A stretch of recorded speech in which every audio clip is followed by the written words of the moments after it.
నిజంగా పెళ్లి అయితే వర్షిని విషయం ఇప్పటికీ దగ్గర ఒక నెలకు పైన అయింది. అప్పటి నుండి నువ్వు ఎందుకు రాలేదు? అప్పుడు వచ్చి నువ్వు డైరెక్ట్ నువ్వు ఒక కోర్టులో చేస్తున్నావు కదా, నువ్వు ఒక లాయర్వే కదా, మరి నువ్వు ముందుకు వచ్చి నువ్వు ఎందుకు చెప్పలేదు? ఇప్పుడు ఎందుకు వచ్చావు? ఎవరో ఇన్ఫ్లుయెన్స్ చేస్తే వస్తున్నావా? నీ ఆడియో రికార్డులు కూడా బయటికి పెట్టు, నాకు రుజువులు కావాలి, లేకపోతే ఎవరిని వదిలేది లేదు. మీరేం చేస్తారో చేసుకోండి. ఇవన్నీ కల్పితాలు మాత్రమే. నమ్మితే నమ్మండి, లేకపోతే లేదు. కానీ ఏదైతే ఉందో అది నిర్భయంగా చెప్పడమే నాకు తెలుసు. లవ్ యూలు మిస్ యూలు నేను చాలా మందికి చెప్తాను. చాలా మంది బాధలో ఉంటారు కాబట్టి దాన్నే పట్టుకొని గింజుకోవడం కాదు.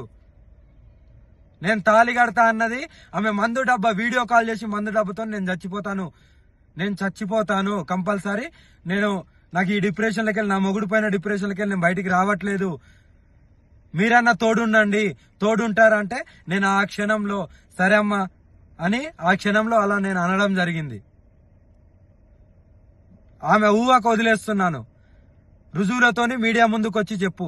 మీడియా ముందుకు వచ్చావుగా, మీడియా ముందుకు వచ్చి చెప్పు. హరహర మహాదేవ్. ఇప్పుడు ఏదైతే నేను ఒక లైవ్ చూశాను, రాధిక అనే ఆమె అడ్వకేట్, ఆమె లాయర్ గా చేస్తుంది. ఆమెకు పెళ్ళై భర్త వేరే వాళ్ళతో వెళ్ళిపోయిండు.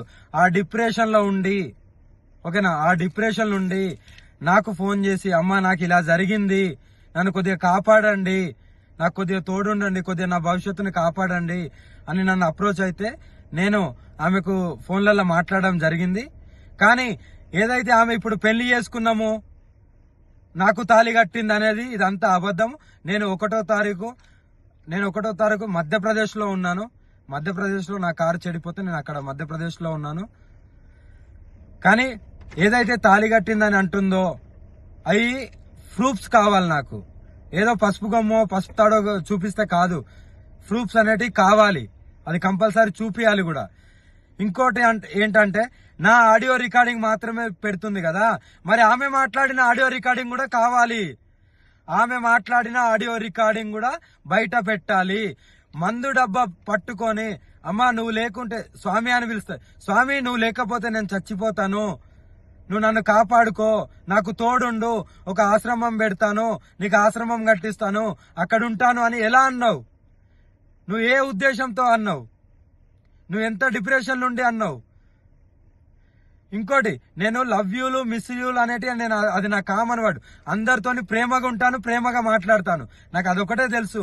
ఎవరిని నేను ద్వేషించను, ఎవరితో నేను అలా ప్రవర్తించను. ఎందుకంటే ఎవరైనా సరే కష్టాలలో ఉండే బయటికి వస్తారు. ఆ బయటికి రావడానికి నేను వాళ్ళతో ప్రేమగానే మాట్లాడతాను. అవి నా common words, love you miss అనేది. కానీ దాన్ని ఎలా మీరు పోర్ట్రేట్ చేస్తున్నారు? ఆ అమ్మాయికి కూడా సిగ్గులేదా? మరి ఇప్పుడు నేను వర్షిని పెళ్లి చేసుకుంటాను, వర్షినిది అన్నప్పుడు ఇన్ని రోజులు లేంది ఈ రోజు ఎందుకు మీడియా ముందుకు వచ్చినావు? అదే రోజు వచ్చి మీడియా ముందు మాట్లాడొచ్చు కదా, అంత దమ్ము లేదా? ఇప్పుడు నీకెవడో వచ్చి చెప్తే నువ్వు మీడియా ముందుకు వస్తున్నావా? ఎవడో వచ్చి, నువ్వు లాయరే కదా, అదే రోజు నువ్వు కోర్టులో, అదే నువ్వు చేసే కోర్టులోనే నువ్వు పిటిషన్ వేసుకోవచ్చు కదా.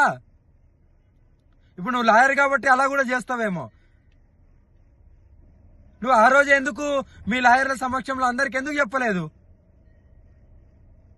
మాకు ఇలా పెళ్ళైంది, మేము ఇలా అని మీ ఊరోళ్ళకు, మీ అమ్మ నాన్నకి ఎందుకు చెప్పలేదు? మరి అంటే దేనికైనా తెగిస్తారా?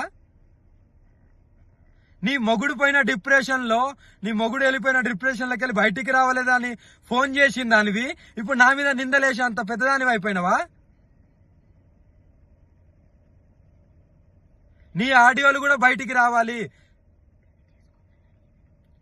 పెళ్లి చేసుకోమని అడిగింది నువ్వు, పెళ్లి చేసుకుంటానని అడిగింది నువ్వు, పెళ్లి చేసుకోకుండా మందు దాగి చనిపోతా అన్నది నువ్వు.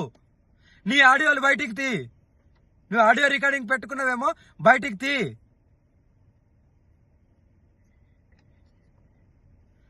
నేను పెళ్లి చేసుకునే దాన్ని అయితే అందరికి చెప్పుకుంటారు కదా, నువ్వు నాతో వస్తావు కదా. మరి నీ దగ్గరికి ఎప్పుడైనా వచ్చానా? నిన్ను కలిశానా? ఆ లాస్ట్ లో ఎప్పుడైతే ఆశ్రమం గురించి నువ్వు అన్నావో, అప్పుడు నీకు డబ్బులు ఇవ్వడానికి వచ్చినప్పుడు, సరే భూమి కొంట అన్నావు కదా, సరే కొను, ఎక్కడొక్కదాలు ఉండొచ్చు అనే ఉద్దేశంతో నీ దగ్గరికి వచ్చినప్పుడు నేను కొన్ని డబ్బులు ఇచ్చా కదా. ఆ డబ్బులు కూడా మళ్ళీ నువ్వు నాకు అకౌంట్ లో వేసినావు కదా, ఈ అకౌంట్ కూడా తీసి చూపెట్టు. నేను ఇంతేషా అంతేషా అని చూపెట్టు. మరి అవి కూడా అకౌంట్ లో అవి ఎవరిచ్చిళ్ళు ఏంటనేది నీకు తెలియాలి, ప్రజలందరికి తెలియాలి. నువ్వు ఎవరెవరితో గడుపుతున్నావు, ఎవరెవరి దగ్గరికి వెళ్తున్నావు,